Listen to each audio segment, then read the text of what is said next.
Bismillahirrahmanirrahim. Alhamdulillahirabbil alamin. Arrahmanirrahim. Kami dari kelompok berapa kita ini, guys? Kan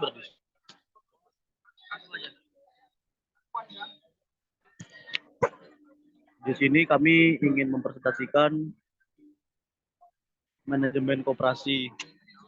Di sini saya beranggota ada Angga Pramuja, Dianita, Rizky Hermansyah, dan Irfansyah. Pengantar bisnis manajemen koperasi. Apa itu manajemen koperasi? Sebelum mengenal apa itu manajemen koperasi, maka kita terlebih dahulu harus mengetahui apa itu koperasi. Koperasi adalah sebuah badan usaha yang beranggotakan sekumpulan orang yang kegiatannya berlandasan prinsip ekonomi kerakyatan yang berasas kekeluargaan.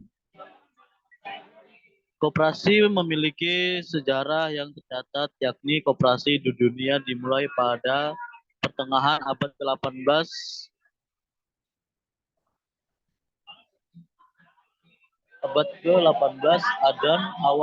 dan awal abad ke-19.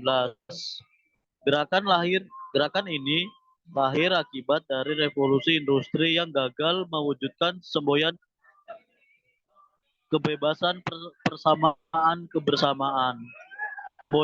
Semboyan tersebut dianggap gagal karena tidak membawa perubahan kondisi ekonomi rakyat. Kebebasan hanya dirasakan oleh mereka yang memiliki kapital, sedangkan persamaan dan kebersamaan hanya dimiliki oleh pemilik-pemilik modal besar. Di sini ada 4 fungsi dari koperasi. Yang pertama, membangun dan mengembangkan. Membangun dan mengembangkan potensi kemampuan anggotanya secara khusus dan masyarakat secara umum. Yang kedua, meningkatkan sumber daya manusia, SDM. Meningkatkan kualitas sumber daya manusia dan masyarakat secara aktif sehingga memberikan manfaat bagi perekonomian. Yang ketiga, fungsi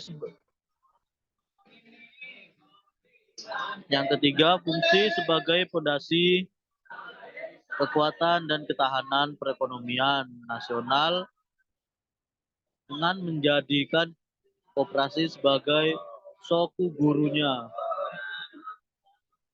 Dan yang terakhir, berfungsi untuk mewujudkan dan mengembangkan perekonomian nasional dengan menggunakan asas kekeluargaan dan demokrasi ekonomi. Ini ada 6 tujuan koperasi. Di sini ada 6 tujuan koperasi. Yang pertama, meningkatkan kehidupan ekonomi anggota dan masyarakat sekitarnya. Yang kedua, meningkatkan kesejahteraan ekonomi anggota koperasi dan masyarakat sekitarnya. Yang ketiga, memberikan bantuan peminjaman modal kepada unit-unit usaha skala mikro dan kecil. Yang keempat, menjadi soko guru dalam perekonomian nasional. Yang kelima, membantu produsen dengan memberikan penawaran harga yang relatif lebih tinggi. Dan yang terakhir, membantu konsumen dengan memberikan penawaran harga yang relatif lebih terjangkau.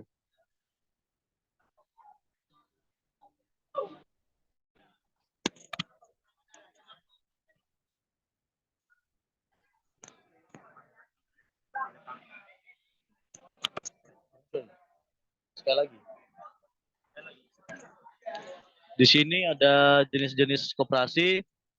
Ada koperasi premier, koperasi sekunder, dan koperasi usaha. Koperasi primer, koperasi yang didirikan oleh orang seseorang dan beranggota lebih dari 20.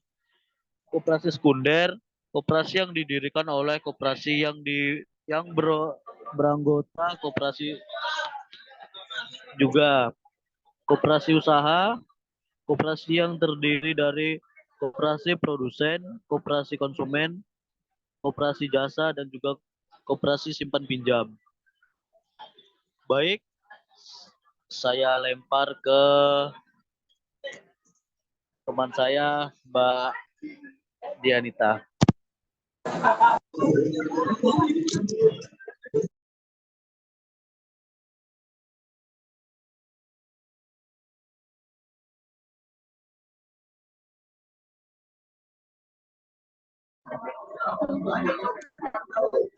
Selanjutnya saya akan melanjutkan pembahasan manajemen koperasi, yaitu keuntungan anggota koperasi.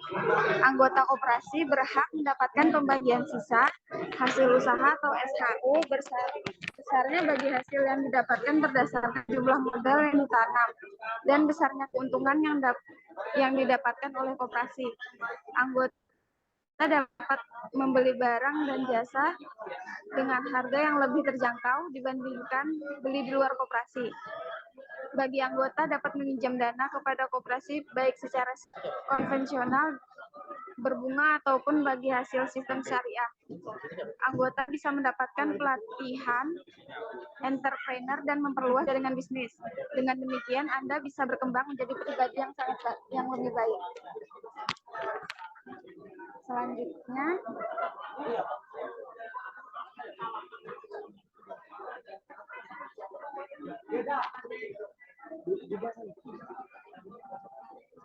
apa itu manajemen koperasi? Manajemen koperasi merupakan suatu ilmu manajemen yang di dalam ruang lingkup koperasi, yang mana setiap anggotanya memiliki tanggung jawab dan wewenang dalam melakukan perorganisasian, perencanaan, dan pengendalian sumber daya koperasi. Manajemen ini dilakukan agar tujuan koperasi tercapai dengan maksimal. Keberadaan manajemen dalam koperasi ini memiliki fungsi yaitu sebagai sebuah perencanaan yang harus disusun oleh anggotanya, yang artinya menjadi titik awal oleh kegiatan koperasi. Perencanaan ini nantinya akan berguna untuk memberikan arahan menjadi standar kerja dan membantu mempersiapkan sebuah peluang.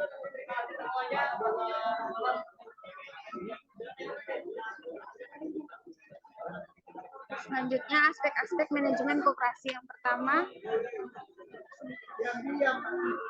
manajemen operasi, yaitu aspek yang terpusat kepada variabel-variabel kunci yang menentukan tercapainya efisien dan efektivitas kegiatan utama koperasi secara optimal.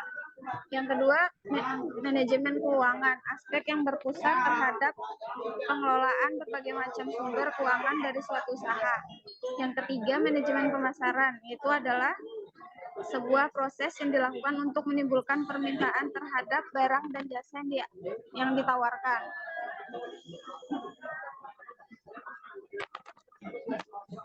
Selanjutnya ada proses manajemen koperasi. Ada 4, yaitu 1, planning. Planning adalah perencanaan. Proses di mana seorang manajer koperasi diharap bisa mengembangkan penggunaan sumber daya manusia, modal, fasilitas fisik, dan informasi yang dimiliki untuk mencapai tujuan koperasi yang sudah direncanakan. Kedua, organizing, yaitu proses pengelompokan pembagian kerja dengan tujuan yang dikehendaki oleh sebuah organisasi agar dapat membagi tugas dan tanggung jawab di antara anggota organisasi. Yang ketiga,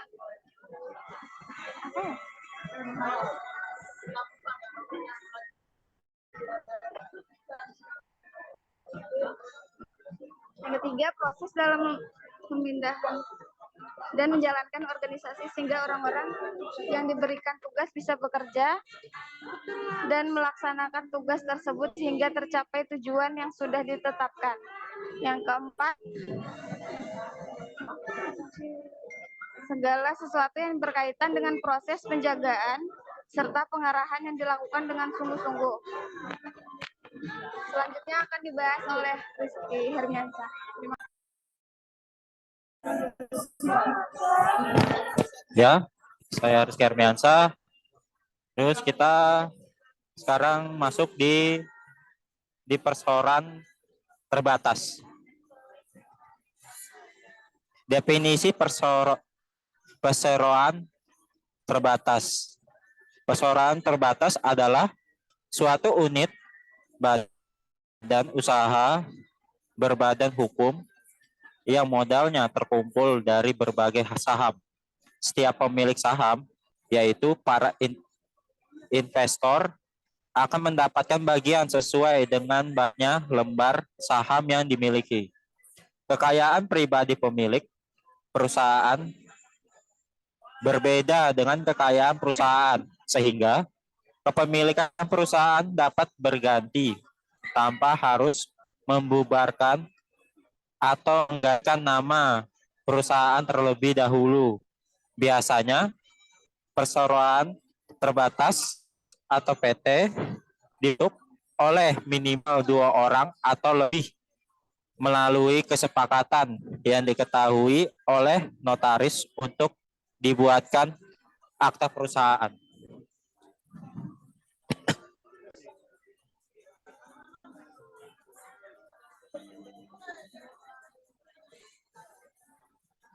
Terus di sini ada jenis dan contoh perseroan terbatas. Yang pertama ada perseroan terbatas terbuka, perseroan atau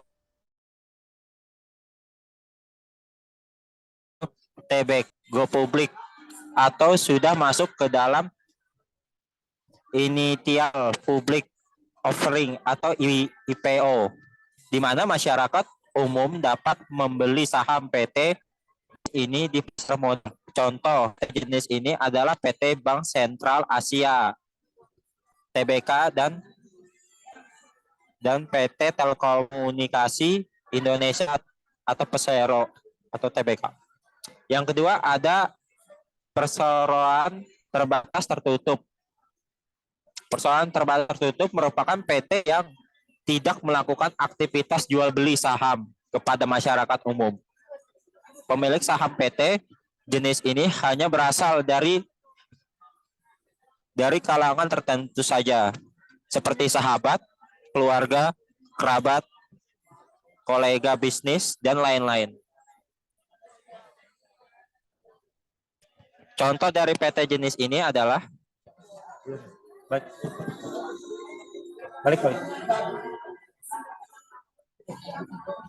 Ya 123. Ya 123. Aku belum selesai.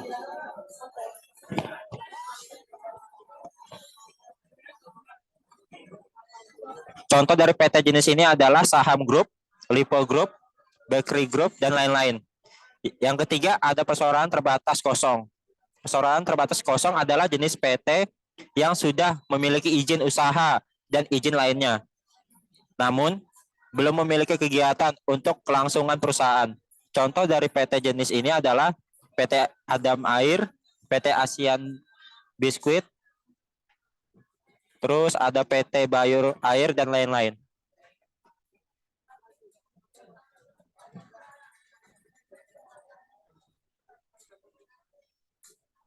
Yang keempat, ada perseroan terbatas domestik, adalah jenis PT yang telah berdiri dan menjalankan kegiatan operasional perusahaan di dalam negeri dan harus mengikuti seluruh ketentuan yang berlaku di dalam negeri. Yang kelima, ada perseroan terbatas perseorangan. Merupakan jenis PT yang memiliki pemilik saham tunggal. Orang yang memiliki saham ini akan berperan sebagai direktur perusahaan, sehingga perusahaan kekuasaan tunggal. Yang keenam, ada perseroan terbatas asing. Merupakan PT yang didirikan di luar negeri atau negara lain yang mengikuti ketentuan yang berlaku di negara tersebut.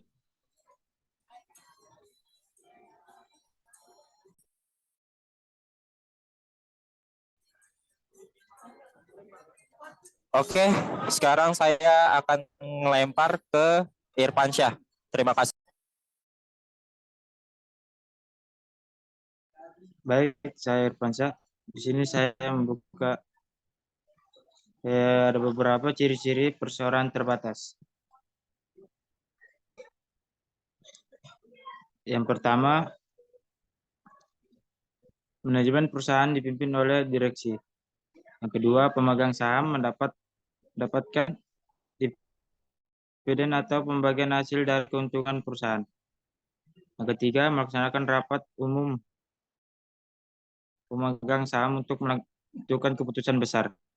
Yang keempat, tidak mendapatkan bantuan dalam bentuk apapun dari negara. Yang kelima, PT didirikan dengan tujuan utama untuk mencapai keuntungan. Yang keenam, memiliki fungsi komersil dan ekonomi.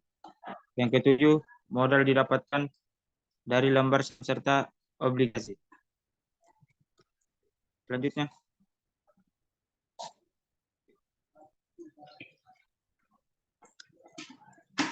perkembangan perusahaan.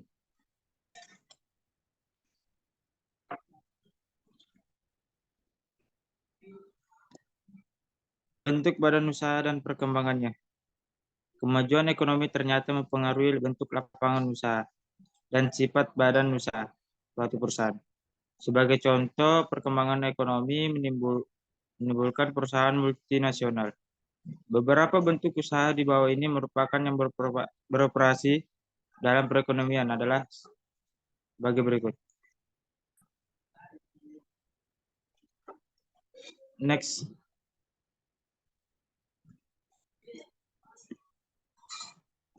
Bentuk badan usaha. 1. Perusahaan perseorangan. Secara definisi, perusahaan perseorangan yang dimaksudkan adalah perusahaan yang dimiliki satu individu. Adapun kelebihan dari perusahaan perseorangan, yang pertama, didirikan setiap orang dapat mengembangkan usaha milik perseorangan. Yang kedua, modal memulai usaha kecil. Yang ketiga, pengolahan fleksibel dan bebas. Yang keempat, kerahasiaan perusahaan terjamin. Adapun kelemahan dan keburukan perusahaan perseorangan. Yang pertama, pertanggungjawabannya tidak terbatas. Yang kedua, modal terbatas. Dan yang ketiga, kualitas manajerial dan kualitas pekerja terbatas. Next.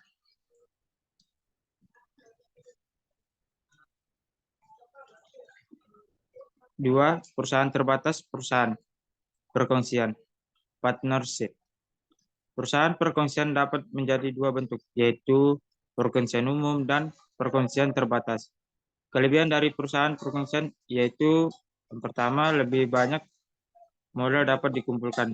Kedua, lebih banyak keahlian. Ketiga, umur usaha lebih panjang. Kelemahan dan keburukan perusahaan perkongsian. Dalam perusahaan perkongsian masih terdapat masalah tanggung jawab yang tidak terbatas. Di samping itu, masalah suka memperoleh modal masih dapat berlaku, tapi tidaklah seburuk di perusahaan perseorangan. Kelemahan yang paling serius dari usaha perkongsian adalah kemungkinan berlakunya perselisihan dan kesalahpahaman di antara anggota perkongsian. Selanjutnya saya akan lemparkan ke Samoses. Baik, saya akan melanjutkan dari penjelasan teman saya Irfan tentang bentuk badan usaha, yaitu yang ketiga, perusahaan perseroan terbatas. Perusahaannya yang digolongkan dalam perseroan terbatas adalah suatu unit kegiatan usaha yang didirikan sebagai suatu institusi berbadan hukum yang pendiriannya dilakukan melalui akte notaris, di mana suatu dokumen dikemukakan yang pada dasarnya menerangkan mengenai tujuan pendiriannya. Saham dikeluarkan, usaha yang dijalankan, dan nama-nama pemimpin yang akan menjalankan perusahaan yang didirikan. Kelebihan dari perusahaan perseroan terbatas yaitu yang pertama, tanggung jawab terbatas, saham perusahaan mudah ditunaikan, lebih mudah memperoleh modal. Ada pula kelemahan dan keburukan perusahaan perseroan terbatas, yaitu yang pertama, pendiriannya lebih kompleks. Yang kedua, dua kali membayar pajak. Yang ketiga, peraturan yang harus dipatuhi lebih banyak. Yang keempat, sukar merahasiakan kegiatan perusahaan. Yang kelima, dapat mengurangi motivasi kerja.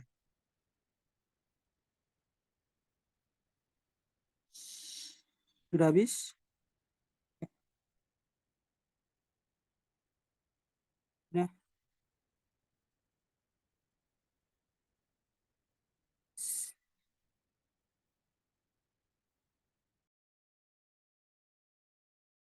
Terima kasih, itu dari kelompok kami. Assalamualaikum warahmatullahi wabarakatuh. Waalaikumsalam. Waalaikumsalam warahmatullahi wabarakatuh.